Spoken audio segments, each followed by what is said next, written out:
यहाँ से यहाँ तक के डिस्टेंस को जो न्यूक्लियस से बीच में रहेगी इसको मैं बोलूँगा r0। और याद है फॉर्मूला r=r0 a की पावर 1/3। r0 यही है, इसको बोलते हैं, क्या बोलते हैं, डिस्टेंस ऑफ क्लोजेस्ट अप्रोच। अरे आओ आओ, मुझे तुम्हारा इंतजार था। क्या मतलब तुम गलती से यहाँ पे आए हो? नहीं नहीं, तुम जा नहीं सकते, तुम जा नहीं सकते।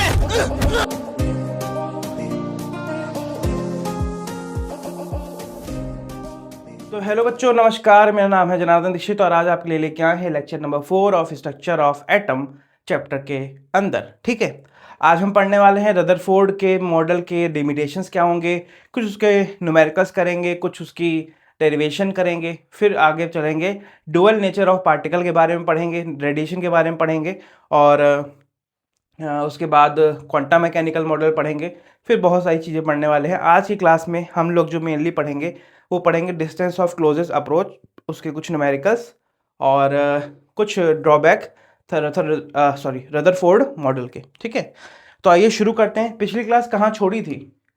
पिछली क्लास छोड़ी थी ये बताते हुए कि डेंसिटी जो होती है उसकी वैल्यू कितनी थी, 10⁻15 ग्राम पर सेंटीमीटर क्यूब, किसकी, ऑफ न्यूक्लियस, जो कि हमेशा फिक्स होती है, कभी भी ऊपर नीचे नहीं होती, ना एटॉमिक नंबर पे डिपेंड करती, ना मास नंबर पे डिपेंड करती, और काफ़ी हाई होती। 10⁻15 समझ रहे हो, काफ़ी हाई वैल्यू, काफ़ी हाई वैल्यू है।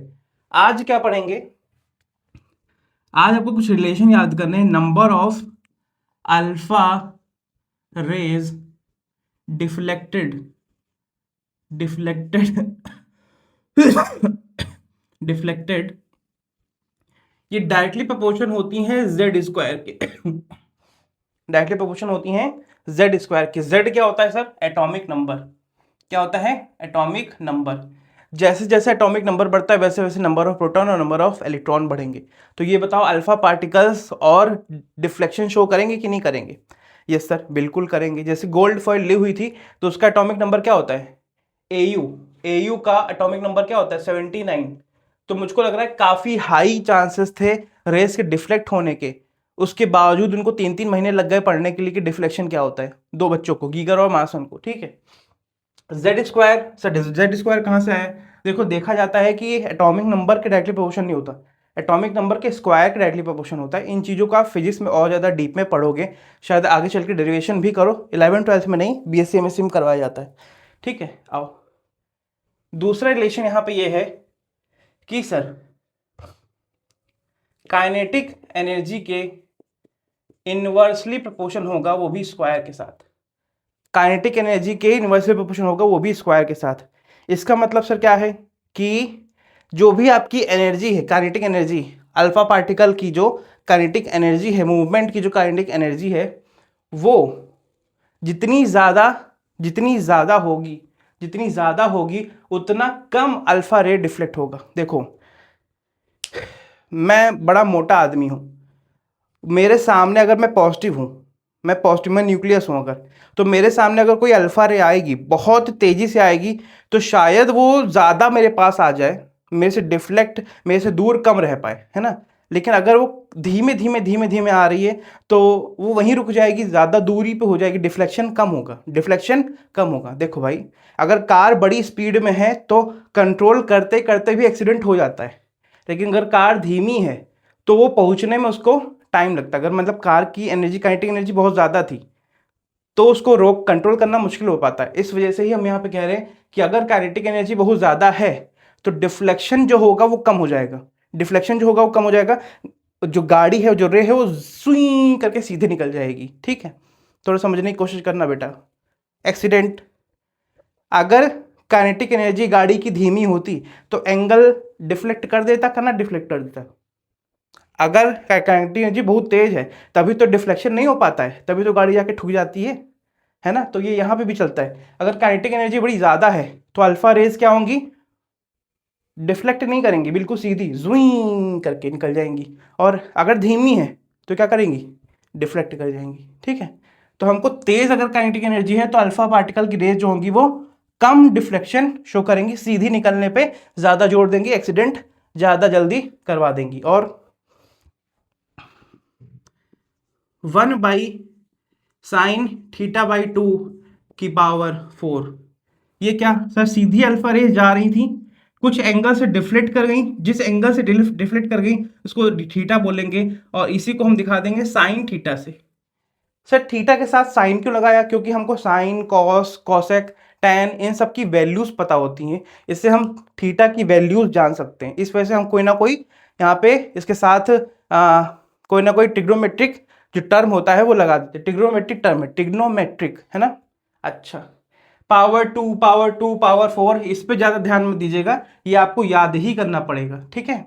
अच्छा सर ये बताइए, जितना ज़्यादा एंगल डिफ्लेक्शन होगा, जितना ज़्यादा अल्फा रेज डिफ्लेक्टेड, जितना ज़्यादा एंगल होगा उतना ज़्यादा आपकी डिफ्लेक्शन होगी कि उतनी कम डिफ्लेक्शन होगी?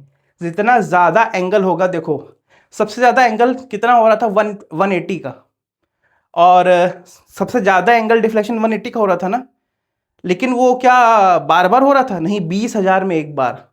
तो जितना ज़्यादा एंगल बढ़ेगा ना, मतलब कि वापस यहाँ जाके बहुत पीछे जाने वाला, बिल्कुल 180 डिफ्लेक्शन, वो तो हज़ारों में एक था, 20,000 में एक था, है ना। मतलब जितना ज़्यादा एंगल होगा, जितना ज़्यादा एंगल होगा उतने ही अल्फा रेज जो होंगी वो कम डिफ्लेक्ट होंगी, वो कम डिफ्लेक्ट होंगी। मतलब अगर मैं कहूँ कि 180 डिग्री वाला बताओ डिफ्लेक्शन कितने हुए 3 महीने के अंदर, तो तुम कहोगे भैया एक ही तो हुआ था, एक या दो ही तो हुए थे। तो थीटा कितना मैं मांग रहा हूँ, 180 वाला। तो कहूँगा 30 वाले कितने हुए थे, 60 वाले कितने हुए थे, 50 वाले कितने हुए थे? वो ज़्यादा हुए होंगे 180 वाले से, वो ज़्यादा हुए होंगे 180 वाले से। आओ इसमें क्वेश्चन कैसे पूछा जाता है, आप देखो कि क्वेश्चन कैसे पूछा जाता है। जैसे मान लो θ1 मैंने दे दिया 60 डिग्री, और इस पे अल्फा पार्टिकल जो डिफ्लेक्ट हो रहे हैं वो है 36। θ2 मैंने दे दिया 90 डिग्री, अल्फा पार्टिकल कितने डिफ्लेक्ट होंगे निकालने। फॉर्मूला बनाए, α1 में α2 is equal to, inversely proportion है तो θ1 θ2 की जगह आ जाएगा, ऊपर नीचे हो जाएगा, है ना। यहाँ पे क्या हो जाएगा, साइन θ2/2 की पावर 4, यहाँ पे क्या आ जाएगा, साइन θ1/2 की पावर 4। ये θ2 ऊपर क्यों गया समझे ना, इन्वर्सली है बेटा, इन्वर्सली लाए हैं।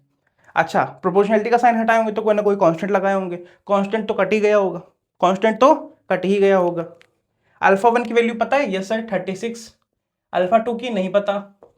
साइन θ2 90/2, 90/2 की पावर 4, यहाँ पे क्या, साइन 60/2 की पावर 4, 36/α2, ये आ जाएगा साइन 45 की पावर 4, और ये आ जाएगा साइन 30 की पावर 4। साइन 45 कितना होता है पता होना चाहिए, नहीं पता है तो हम बताते हैं कितना, 1/√2, 1/√2 की पावर 4। साइन 30 का कितना होता है, 1/2 की पावर 4, 1/2 की पावर 4। अब भैया इसको कैसे सॉल्व करेंगे, देखिए देखिए जरा, 36/α2, 1/√2, 1/√2, 1/√2, 1/√2, 4 बार है ना, 1 में 2 इंटू 2 इंटू 2 इंटू 2, ये है 36/α2। इसको थोड़ा सॉल्व कर दो बेटा, 1/4 आ जाएगा, ये 1/16 आ जाएगा, 4 से 16 कट जाएगा, 4 बचेगा, ये 4 ऊपर जाएगा, तो 36/α2 इज इक्वल टू 4 आएगा, और 36/4 इज इक्वल टू α2 जो 9 के बराबर आ जाएगा। तो ये है आपका सॉल्यूशन। ऐसे क्वेश्चन आपके पास आते हैं। देखो साइन की वैल्यूज आपको पता होनी चाहिए, नहीं पता है तो याद कर लो जाके अपनी मैथ की बुक खोल के, क्लास 10th वाली, क्लास 10th वाली बुक खोल के याद कर लो जाके बेटा, मैथ वाली। तो इतना नोट करिए, फिर आगे बढ़ते हैं और आपको आगे बढ़ाते हैं कि क्या पढ़ना है, ठीक है।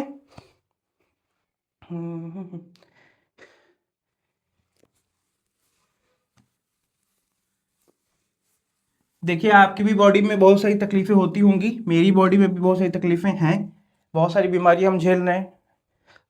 बचपन से ही लीवर की हमको प्रॉब्लम है, फैटी लीवर की प्रॉब्लम है, कुछ भी खा नहीं पाते हैं ढंग से, कम भी खाते हैं तब भी वजन बढ़ा रहता है हमारा, है ना।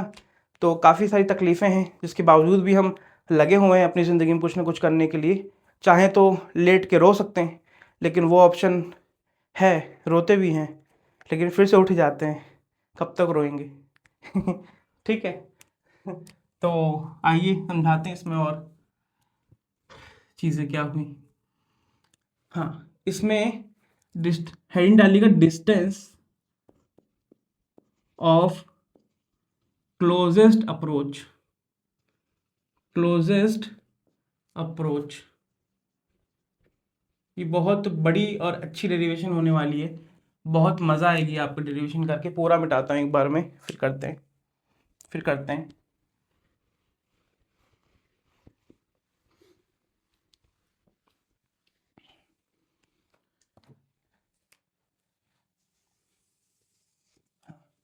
देखो, अगर कोई चार्ज Q1 है और Q2 है, इनके बीच की डिस्टेंस R है, तो ये फॉर्मूला आपने पढ़ा होगा फोर्स का, F इज इक्वल टू के Q1 Q2 अपॉन में R²। ये आपका इलेक्ट्रोस्टैटिक फोर्स होता है। क्या होता है? इलेक्ट्रोस्टैटिक फोर्स होता है कि नहीं होता है? Yes sir. के की वैल्यू कांस्टेंट होती है 9 × 10⁹ न्यूटन मीटर स्क्वायर पर कूलम स्क्वायर। ये आपको याद होना चाहिए, फिजिक्स में आप लोगों ने पढ़ा होगा, नहीं पढ़ा है तो आप लोग आगे पढ़ेंगे चल के, ठीक है। अच्छा, हमारा जो एटम था रदरफोर्ड का, उसमें बीच में उसने न्यूक्लियस बता दिया था, और उसके आसपास इलेक्ट्रॉन रिवॉल्व करा रहा है, ये उसने बता दिया था, घूम रहा है उसके आसपास इलेक्ट्रॉन, ये उसने बता दिया था, ठीक। अच्छा, ये इलेक्ट्रॉन लगातार इधर से इधर, इधर से इधर, इधर से इधर मूव कर रहा होगा, है ना। यही इलेक्ट्रॉन है, एक ही इलेक्ट्रॉन है, बार बार ये मूव कर रहा होगा। और ये क्या बना रहे हो सर? ये बना रहा हूं मैं कि वो बार बार, जैसे एक रस्सी में अगर आप एक ईंटे को बांध लो, उसको बार बार घुमाओ, और बार बार उसकी जो टेंजेंट होगी, ये क्या है? टेंजेंट है। ये उसको दिखा रही हूँ कि भैया हमको बाहर की तरफ निकलना है, लेकिन बार बार तुमने उसको फोर्स लगा रहे हो अंदर की तरफ, तो अंदर की तरफ घूमी चली जा रही है, अंदर की तरफ घूमी चली जा रही। तो भाई इलेक्ट्रॉन भी अगर न्यूक्लियस के अराउंड अगर बार बार घूम रहा है, तो कोई ना कोई फोर्स तो उसको अंदर की तरफ खींच रहा होगा, कोई ना कोई फोर्स तो उसको अंदर की तरफ खींच रहा होगा। तो जो बाहर को फोर्स लगता है उसको हम लोग कहते हैं सेंट्रीफ्यूगल फोर्स। क्या बोलते हैं? Centrifugal force. और जो बीच में न्यूक्लियस है और एक इलेक्ट्रॉन है, इसके बीच का जो इंटरनल फोर्स लग रहा है, इसको बोलते हैं सेंट्रीपिटल फोर्स। Centripetal force. ये सेंट्रीपिटल फोर्स इस जगह जो वर्क कर रहा है वो एक इलेक्ट्रोस्टैटिक फोर्स है। क्या है? इलेक्ट्रोस्टैटिक फोर्स है। क्यों सर ऐसी बात मैं कर रहा हूं? क्योंकि बीच में कौन है? न्यूक्लियस है। न्यूक्लियस के पास में कौन है? इलेक्ट्रॉन है। और इन दोनों की डिस्टेंस जो मैं इसको आर कह देता हूँ, कितनी कह देता हूँ? आर। अच्छा, ये भी चार्ज है, ये भी चार्ज है। अब भाई न्यूक्लियस के अंदर कितना चार्ज है? न्यूक्लियस के अंदर कितना चार्ज है? बाहर तो हमने एक इलेक्ट्रॉन मान लिया, न्यूक्लियस के अंदर क्या एक ही प्रोटॉन होगा ना? ऐसा तो कोई जरूरी नहीं है। न्यूक्लियस के अंदर एक प्रोटॉन भी हो सकता है, न्यूक्लियस के अंदर दो प्रोटॉन भी हो सकते हैं, न्यूक्लियस के अंदर तीन प्रोटॉन भी हो सकते हैं, और न्यूक्लियस के अंदर एटॉमिक नंबर के बराबर Z प्रोटॉन भी हो सकते हैं। अगर मैं कहूं एक प्रोटॉन के पास एक इलेक्ट्रॉन के बराबर चार्ज है तो कुछ गलत है। अगर मैं कहूं दो प्रोटॉन के पास दो इलेक्ट्रॉन के बराबर चार्ज है तो कुछ गलत है। अगर मैं कहूं तीन प्रोटॉन के पास तीन इलेक्ट्रॉन के बराबर चार्ज है, कुछ गलत है। अगर मैं कहूं Z प्रोटॉन के पास Z इलेक्ट्रॉन के बराबर चार्ज है तो कुछ गलत है। नहीं गलत है, सही है। आप सर प्रोटॉन को इलेक्ट्रॉन के टर्म्स में क्यों लिखना चाह रहे हो? क्योंकि यहाँ पे कौन है? इलेक्ट्रॉन। तो मुझको इसके अंदर भी कुछ ऐसा चाहिए जो इसके मिलता जुलता हो। मैं प्रोटॉन भी लिख सकता था, मैं यहाँ पे Z प्रोटॉन भी लिख सकता था, लेकिन मैं ये नहीं करूँगा, मैं Z इलेक्ट्रॉन लिखूंगा। और Z इलेक्ट्रॉन को ले जानते हैं एटॉमिक नंबर इंटू 1.6 10⁻⁻19। तो यहां से अगर मैं फोर्स का फॉर्मूला निकालना चाहूं तो क्या निकल आएगा, F इज इक्वल टू के, Q1 क्या है, Q1 चलो इसको बोल देते हैं Q1, इसको बोल देते हैं Q2, ठीक, Q2, Q1 क्या हो जाएगा ZE, और ये क्या हो जाएगा E अपॉन में R², अपॉन में R²। तो ये फॉर्मूला क्या आ जाएगा, F इक्वल टू के ZE² बाई R²। अच्छा, मुझको कोई सेंट्रीफ्यूगल फोर्स का फॉर्मूला बताएगा? मैं बताता हूं। सेंट्रीफ्यूगल फोर्स का फॉर्मूला होता है mv² बाई R। ये आपको याद रखना पड़ेगा। m क्या है, mass of electron, mass of electron. v क्या है, वेलोसिटी ऑफ इलेक्ट्रॉन। r क्या है, distance from centre, distance from centre. अगर मैं कहूं ये वाला फोर्स और ये वाला फोर्स दोनों आपस में बराबर है तो क्या सही बात है कि गलत बात है? यस सर, के ZE² बाई R², ये दोनों अगर बराबर हैं तो सही बात है कि गलत बात है? सही बात है सर, क्योंकि इलेक्ट्रॉन लगातार आपका घूम रहा है, बाहर तो नहीं गया, बाहर तो नहीं गया, मतलब अंदर वाला फोर्स और बाहर वाला फोर्स बराबर कर रहा है, कुछ ना कुछ तो बराबर फोर्स लग रही है। अच्छा ठीक है सर, ये दोनों बराबर हैं। काइनेटिक एनर्जी का कोई फॉर्मूला जानते हैं? हाफ mv² होता है। तो किसी तरह क्या मैं यहाँ पे कोई चेंज कर सकता हूँ? इसको एक इक्वेशन 1 होगा, इसको याद कर लेना, ठीक है।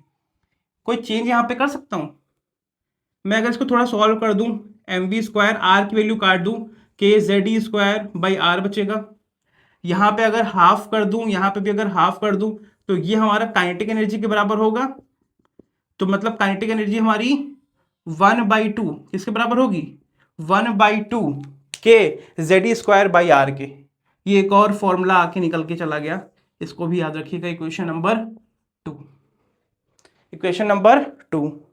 अच्छा, यहीं पे एक और फॉर्मूला याद करिएगा पोटेंशियल एनर्जी का।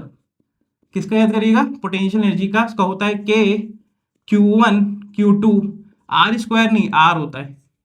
पोटेंशियल एनर्जी और काइनेटिक एनर्जी में डिफरेंस आपको पता होना चाहिए। काइनेटिक एनर्जी जब किसी चीज को हम मूव करवा रहे होते हैं तब, पोटेंशियल एनर्जी जब कोई चीज रेस्ट पे होती है, रुकी हुई होती है। जैसे मान लो ये, इसको मैंने रोक दिया, इससे मैं इसकी पोटेंशियल एनर्जी, इसको छोड़ दिया, इसके पास काइनेटिक एनर्जी आ गई थी, काइनेटिक एनर्जी आ गई थी। तो ये कुछ मेन चीजें हैं जो मैंने आपको बताई। अभी तक मैंने क्लोजेस्ट अप्रोच की डेरिवेशन शुरू नहीं करी है। पहले आप इसको नोट कर लीजिए, इसको देख लीजिए, दोबारा देख लीजिए, रिवाइंड कर लीजिए, फिर आपको शुरुआत करते हैं हम डिस्टेंस ऑफ क्लोजेस्ट अप्रोच की डेरिवेशन की, ठीक है। आइए डेरिवेशन देखते हैं इसके आगे की।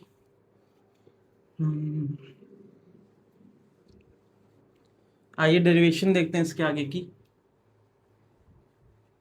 देखिए,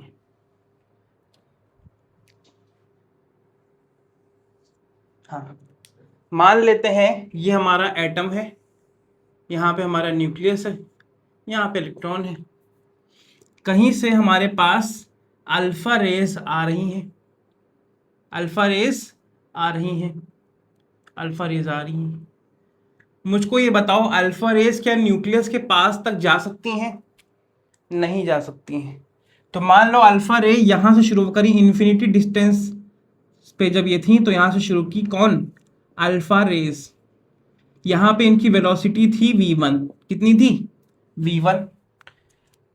आई आई आई और कहीं ना कहीं आके तो रुक जाएंगी, कहीं ना कहीं आके तो रुक जाएंगी, जहां पे इसके आगे ये नहीं जा पाएंगी।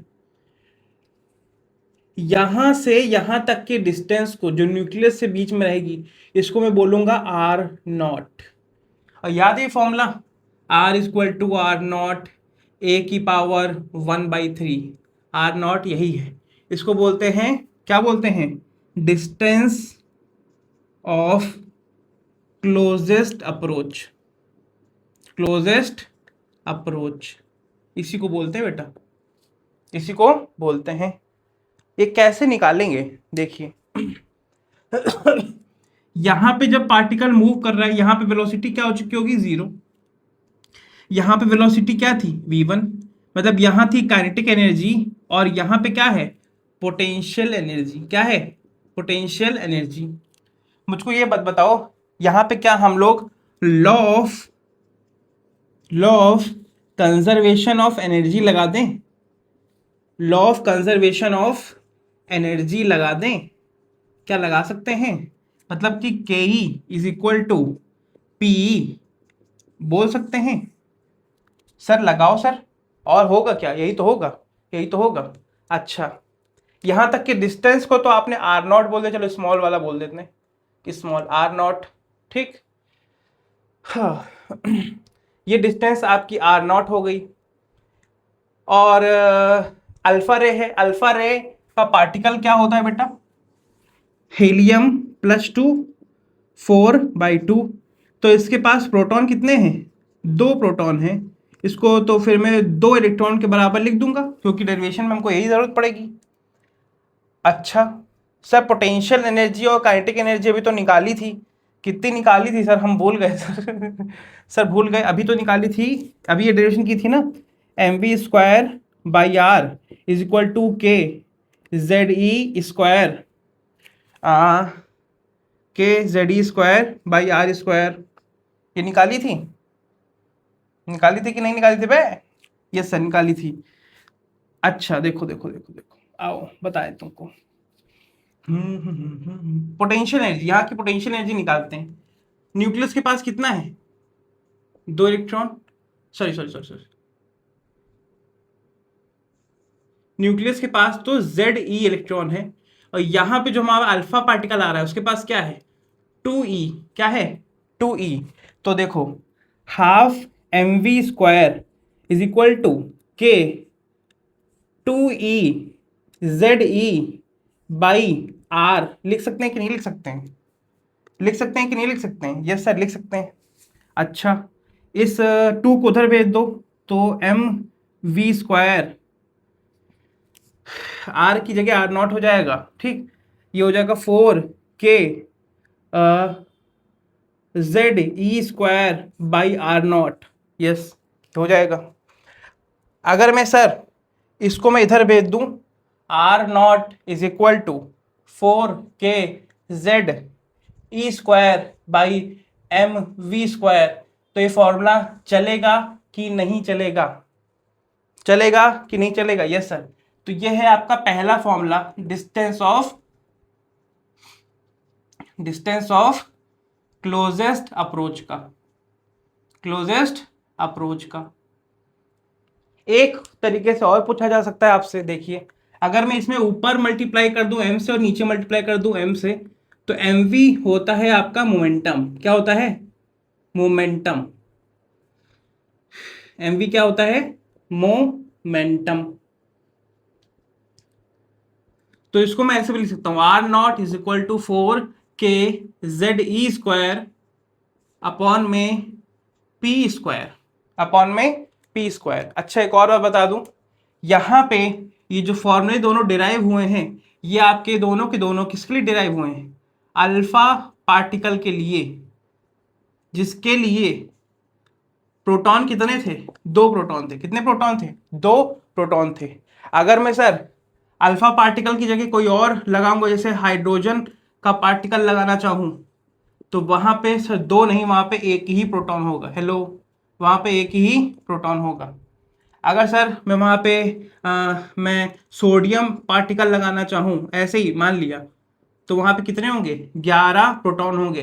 तो उस हिसाब से आपका फॉर्मूला भी चेंज होगा, तो उस हिसाब से फिर यहाँ पे 2E की जगह चेंज हो जाएगा, कहीं पे आ जाएगा सर 1 इलेक्ट्रॉन आ जाएगा, कहीं पे आ जाएगा 11 इलेक्ट्रॉन, ऐसा, ठीक है। तो फॉर्मूला आपका चेंज भी हो सकता है, लेकिन ये अल्फा पार्टिकल के लिए ही आपसे डेरिवेशन पूछी जाएगी। तो ये है आपका डिस्टेंस ऑफ क्लोजेस्ट अप्रोच। आपको मैंने सब कुछ पढ़ा दिया रदरफोर्ड एटॉमिक मॉडल में, कुछ एक दो चीज़ें रह गई, लिमिटेशन रह गई हैं, वो पढ़ाते हैं। और लिमिटेशन पढ़ाने के बाद ये मॉडल आज यहीं पे ख़त्म होगा, ये मॉडल आज यहीं पे ख़त्म होगा, ठीक है।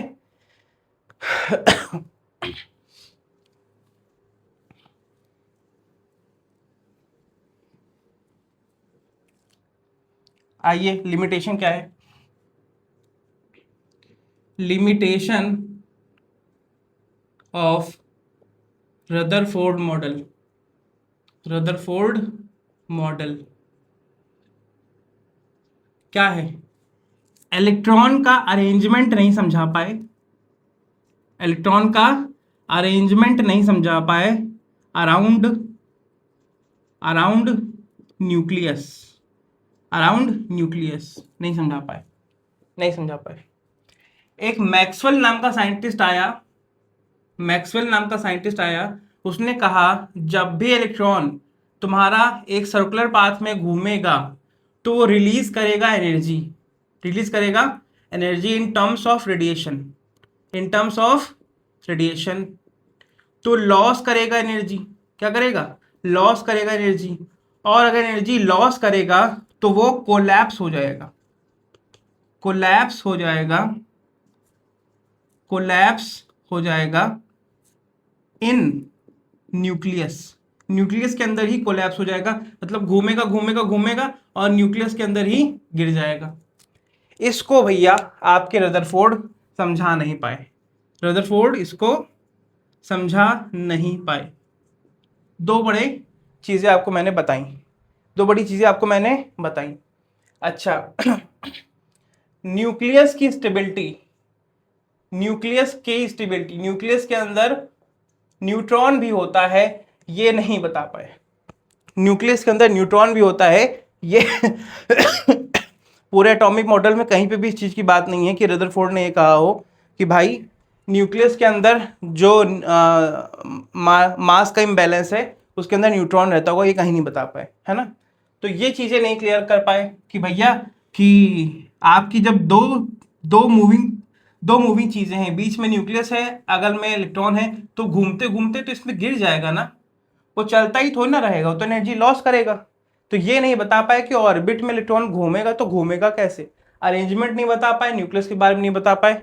तो ये कुछ मेन लिमिटेशन थी आपके रदरफोर्ड की। पुरानी वाली तो है ही कि क्लासिकल मैकेनिक्स से है, केवल वेव नेचर मानते थे ये लोग, वो सब तो है ही है, वो तो सबके साथ चलेगा, ठीक है। तो आज की क्लास हम लोग यहीं पे रखते हैं, ख़त्म करते हैं, कुछ और करवा सकते हैं, हाँ कुछ और रहने दीजिए, आज का लेक्चर छोटा ही रखते हैं, ठीक है। तो थोड़ा बहुत इसके आगे आपको बता दें कि भाई अगले लेक्चर में क्या पढ़ने वाले हैं। अगले लेक्चर में जो हम लोग पढ़ेंगे वो होगा आपका रेडिएशन के बारे में। क्या होगा, रेडिएशन के बारे में, बहुत ही इंटरेस्टिंग टॉपिक होगा अगले चैप्टर का। इसमें हम लोग पढ़ेंगे जब इलेक्ट्रॉन मूव करेगा तो रिलीज करेगा रेडिएशन, क्या करेगा, रेडिएशन, और ये होगी आपकी इलेक्ट्रोमैग्नेटिक रेडिएशन, इलेक्ट्रोमैग्नेटिक रेडिएशन। देखिए इस रेडिएशन को कहा जाता है ट्रांसवर्स वेव, क्या बोला जाता है, ट्रांसवर्स वेव बोला जाता है, ठीक है। ये ट्रांसवर्स वेव को कोई मीडियम नहीं चाहिए ट्रेवल करने के लिए, no medium require, no medium require to travel. ऐसे कैसे होता है सर, ये बिना मीडियम के कोई चीज़ ट्रेवल कर सकती है क्या सर, यस सर करती है। आपकी लाइट करती है, लाइट वेव जो होती है वो ट्रांसवर्स वेव होती है। ये ट्रांसवर्स वेव क्या होती है सर, इसको आप लोग बहुत अच्छे से फिजिक्स में पढ़ोगे, क्लास 11th में या फिर क्लास 12th में कहीं ना कहीं आप इसके बारे में पढ़ोगे, ठीक है। तो इसमें और क्या बता सकते हैं, इसमें यह है कि भाई इलेक्ट्रॉन जो रेडिएशन एमिट करती है, इलेक्ट्रॉन के मूव करने पे इलेक्ट्रॉन का जो रेडिएशन एमिट होता है वो रेडिएशन कई तरीके की होती हैं, जैसे कुछ होती हैं कॉस्मिक रेज होती हैं, गामा रेज होती हैं, कुछ एक्स रेज होती हैं, कुछ यूवी रेज होती हैं, कुछ यूवी रेज होती हैं, कुछ विजिबल होती हैं, कुछ इंफ्रारेड होती हैं, कुछ माइक्रोवेव होती हैं, कुछ रेडियो वेव होती हैं। तो ये सब इसका मैं पूरा चार्ट बनवाऊंगा आपके लिए, आपको पूरा याद करवाऊंगा इन चीज़ों को, है ना। माइक्रोवेव, रेडियो वेव बहुत ज़्यादा आप लोग यूज़ करते हो। माइक्रोवेव का यूज़ आपके सिटी स्कैन में, एमआरआई में होता है, किसमें, सिटी स्कैन में और एमआरआई में इसका यूज़ होता है। रेडियो वेव आप लोग लगातार सिग्नल के लिए यूज़ कर रहे हो इन चीज़ों को, है ना। एक्सरेज आपकी बॉडी में ही यूज़ होता है सर, आपकी बॉडी का एक्सरे लेने के लिए। यूवी आपको पता ही है, यूवी क्या होती है, विजिबल रीजन। विबग्योर क्या होता है, विबग्योर। इसमें तो आपको सारी चीज़ें दिख ही रही हैं। इस कलर में अगर कोई चीज़ मूव कर रही है, कोई भी ट्रांजिशन हो रहा है इस कलर के अंदर, इस रेंज के अंदर, तो उसको बोला जाता है visible region. Cosmic sir space से रिलेटेड है। गामा गामा भी सर स्पेस से ही रिलेटेड है। इन चीज़ों को भी हम लोग देखेंगे, एक एक करके सारी चीज़ों को पढ़ेंगे। तो आज का लेक्चर यहीं पे हम लोग शांत करते हैं, ख़त्म करते हैं, है ना। उम्मीद है कि आप लोग आते रहोगे, साथ देते रहोगे। आज थोड़ी सी तबीयत सही नहीं है और उतनी दम नहीं लगा पा रहे हैं, छोटा लेक्चर हो रहा है, लेकिन फिर भी आप आएंगे, साथ देंगे तो हम दोबारा दम लगाएंगे, दोबारा अपनी एनर्जी बटोर के लाएंगे। आप भी लगे रहिए, हमको भी प्रेरित करिए और थोड़े सब्सक्राइब करिए। कुछ क्या कहूँ मैं, आता नहीं मुझको ये सब कहना ठीक है, तो आइए बस साथ दीजिए। नमस्कार, मेरा नाम है जनार्दन दीक्षित, है और रहेगा आपका Chunnu Munnu. Thank you so much for this, thank you so much for this, thank you बच्चा।